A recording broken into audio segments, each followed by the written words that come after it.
So what's up guys, nandito ko ngayon sa paaralan ng Pangarayuman Elementary School.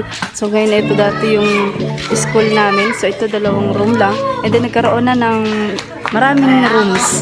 So ito, papakita ko sa inyo. So dati ito lang dalawa na to. Yan, ito lang dalawa na to yung room namin. So ito, 1, 2, 3, 4, 5, ay, 1, 2, 3, tapos 4, 5, 6. Wala pa dati ditong kinder. And then hanggang sa nadigdagan na siya ito. Nadigdagan na siya. Kasi ito, meron dalawa ba ta dalawang room? Sa dalawang room. So, ayan.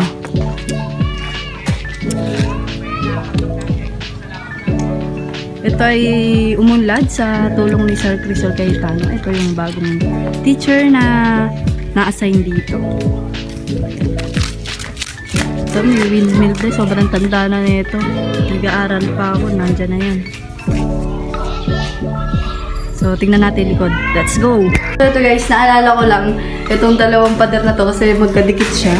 Ayan, medyo nag-ano pa kami, umaakyat pa kami. So, ito na yung naging likod niya. Ito yung ginawang kusina dito sa school namin. So, medyo magubat kasi ito talaga ay isang bukiran na kung saan pinayuan lang ng school.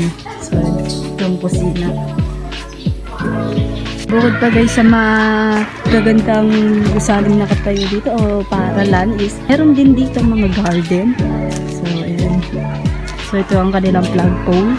So wala yung plug kasi umuulan. Ayan.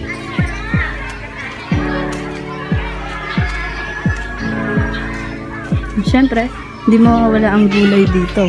Ayan.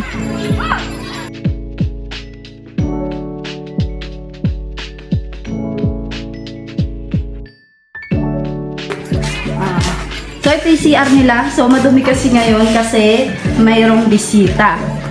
Ayan. Bakit binawalan rin isa? Bakit binawalan yung isa? Hindi gumagana yung bag. Hindi nagpa-flash. Buo pa ba yung ano nyo dito? Oh, ayan. Ito yung bandang likod naman dito. Ayan, kita kayo mga guys. Bukiran talaga dito. And then, ito yung poso nila na shoutout dito sa mga samahan na to. May tumulong para maipatayo ang poso nito. So, punta na ba tayo dito sa pinapagawa nila? Kantin. Yan, ito yung kantin. Ito ba yung kantin? Naglalagay. Ha? Ayan. Pabili po. Pabili po. Wala po tao. Wala pong tao. Ba't ano ka? Kambing? So, yun lang guys. Bye-bye!